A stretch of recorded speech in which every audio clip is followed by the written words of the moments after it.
Huwag kang tatalon. Parang hindi naman siya tatalon. Ako tatalon. Ano na, yung mukha na eh. Tumalon siya nun. Hindi kaya.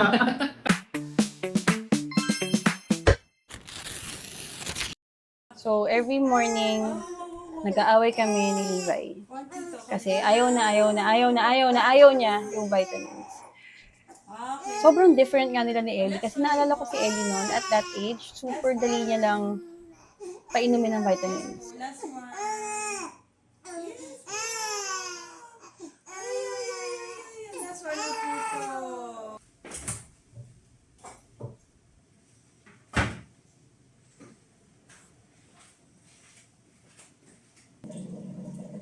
I am on my follicular phase sa menstrual cycle ko. Since I started putting my menstrual phases on my Google Calendar, I noticed how it has helped me build a routine around my menstrual cycles. Like today, nakaka-maintain ako ng routine and I get to maintain it without too much pressure or obligation to follow through. Like, it just flowed na, okay, I'm gonna drink vitamins, drink din ng vitamin si Levi.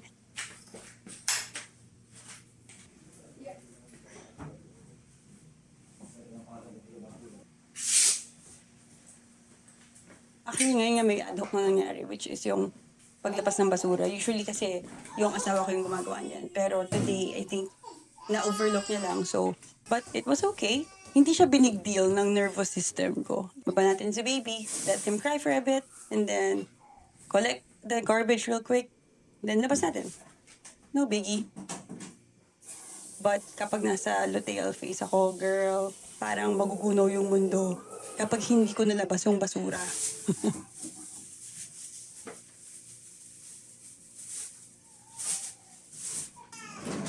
Ito yung time na nag-explode yung ideas ko. Mataas yung curiosity ko, tas very playful. Most likely, kaya ako merong urge to reorganize our TV room. Medyo naging walk-in closet na namin siya kasi we don't really watch TV anymore. If we do watch TV, it's in our offices. Malapit kasi itong TV room na to sa bedroom. Can't really use the TV to watch kasi lalo na kapag sa gabi, kasi yun lang naman yung watch time namin ng asawa ko. Malamang, magigising yung mga bata. So I'm just trying to tidy up and finally put these clothes away. Feeling ko nga more than 1 month na siya dyan eh. By the way, sobrang ganda nitong Longchamp na bag. I'm not really a fan of branded stuff. I'm only a fan of functional stuff. Sabi ng asawa ko na, uy, panalunan ko tong bag na to. Parang, okay, Longchamp. Cool. But, nung nakita ko, na na-extend siya like asako, oh my gosh, ang ganda! Longchamp, you're the champion. So perfect for traveling. Kasi alam nyo kapag nag-travel kayo, for some reason, pag nasa maleta nyo siya, kasya siya lahat. Kapag pauwi na, biglang parang nag-multiply yung clothes mag-isa niya. So going back, pinaka-problema ko kasi talaga dito is itong storage ng linens namin. Ang dami-dami namin comforter, pero wala kami yung paglagyan. Ang naging solution ko dyan talaga is itong vacuum storage bag hack ko. I just use regular trash bags. I use my weight para makompress siya or ma-vacuum siya. Gusto ko palaging ginagamit dito is clear trash bags para hindi ko kailangan manghula kung anong kumot yun. Kasi I would see through the bag na.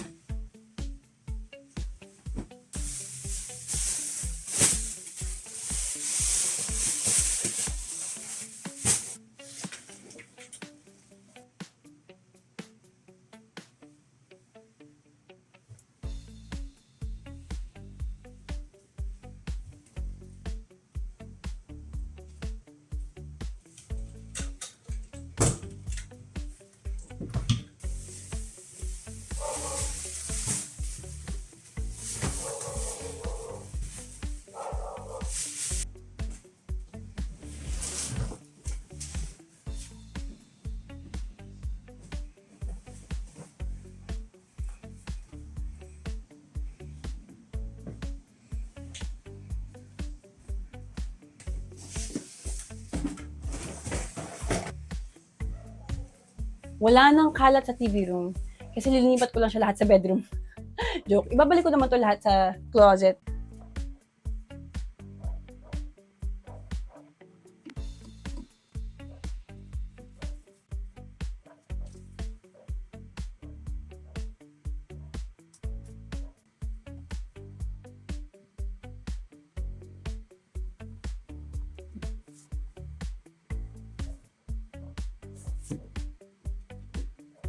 Sobrang worst yung closet ko.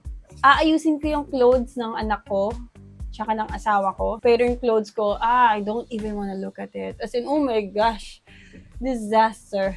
Disaster. Ayoko rin kasi dito, may nakaharang pang electric fan. So, it adds to the friction. I love chores, but there are chores na like this. Ipagtupi mo na ako for hours, ipaghugas mo na ako ng isang bundok ng pinggan, ipaglaba mo na ako, wag mo lang ako ipagbalik ng mga damit sa closet. Siguro kung mas malaki yung closet, mas mamamotivate ako magbalik ng mga clothes. Yung shelf niya is like, ganito lang ka-deep. And the normal shirt is this size. So I have to fold the clothes thrice because naka-thirds siya. Mas mabilis mag-fill up yung vertical space. In short, walang space. We lack space. And it's so frustrating. Soon talaga, i-reorganize ko yung buong bahay. Because I feel like there are a lot of spaces here in our bedroom and in the TV room that I think I can maximize for clothes if I just remove yung mga gamit na hindi naman kailangan ng easy access. Anyway, kapag tapos na ako sa cabinet ko, minsan I want to pause and just look at my husband's closet because it's so satisfying to look at. Kasi isa lang yung size ng shirt, iba-iba lang yung kulay. Isa lang yung size ng shorts, iba-iba lang yung kulay. Siguro yun din yung reason ba't nawawalan ako ng gana mag-ayos ng sarili kong clothes kasi yung iba crop top, yung iba flouncy top, yung iba oversized shirt. They're never even. When I put it in the cabinet, parang nakakasuka.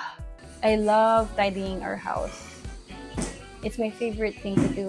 Dati, when I was living with my parents pa, I got so frustrated with that, na mag-aayos ako tapos magugulo lang ulit.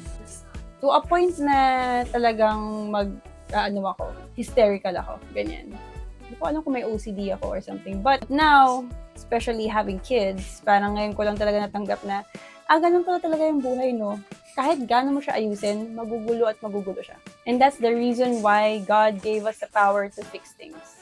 Because we live in a broken world. Oh, shit! I cannot sit down and start working unless things around me is tidy. But, if you're a mom, meron kang skill na ma-unlock, which is the ability to work while everything is a mess. Congrats! Kung magpapak ng chicken,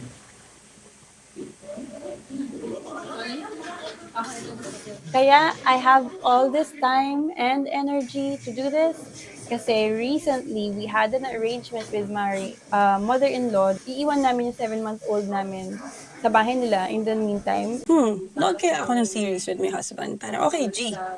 Walang resistance kasi very playful nga yung energy ko pag follicular. Tapos para ma-expand yun, kailangan mapatay si Jesus. Hindi ko kasi alam kung yun yung ending o yung ending. So, kausap yung Jesus si Mama Mary. Ay, tanggalin ko lang ng buto, ha? Here. You're welcome. meron akong love and hate relationship with meal times with my toddler. Because it's a make or break scenario. There will be times that she's so pleasant to eat with. Lalo na kapag gusto niya yung pagkain, pag pansit yan, sure shot. No negotiations, no coercions. Pero pag ayaw niya yung ulam, oh my gosh! It becomes the most draining part of my day. Regardless of the ulam. Yung favorite part ko ng meals namin is the things that she says, the conversations that we have. Ang dami na rin niya nanonotice at her age. I love noticing what she's noticing. Gotta remind myself to fix that posture. Han? Pwede paano lang muna si Ellie? Akyat lang kay Dubai. And having kids is making it worse. Tapos ka na dyan. You want more ba? they're a lot smaller. And sometimes they mumble. So parang ako, ano yun? Or like when they show me something, of course, I have to crouch, I have to, parang yuyuko ako. Help me ligpit. Before we go up, ligpit natin to. Put the hamburger sa kitchen. Although, what I do want to try then next time, kapag naganahan ako ulit mag-workout, is back strengthening workouts. I feel like that could really work. Kasi if strong ang muscles ko sa likod, it's enough to support the posture. Ellie, help me please. What, Mommy? Help me please. Put back your things. Kasi ngayon parang nagre-rely ako sa Put back na bones. pencils na lang. Bones? I feel like humahatak sa akin pababa eh. Because my muscles is also too weak to pull it up. Theory ko lang naman yun.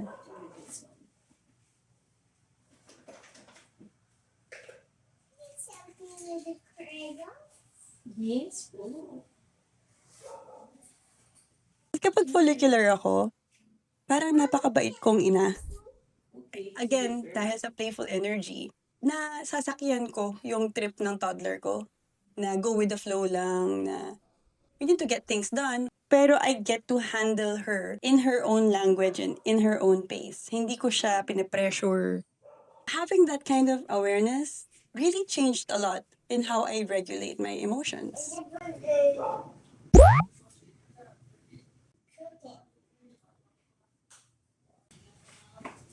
I want to show you upstairs.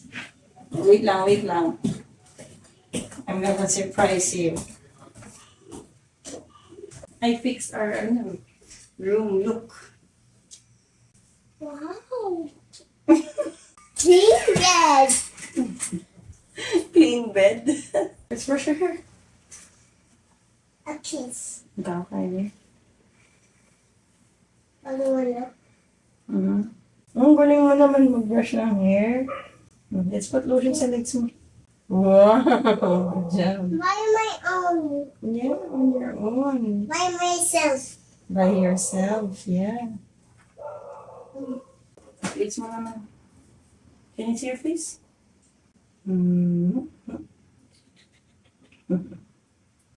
I cannot sleep now. Okay, wait for people. Wait for me. Wait for people. Napakapayapa lang ng buhay namin sa bahay pag nasa follicular ako. Hintayin niyo yung luteal episode ko. Skip na tayo. Watch out for that episode.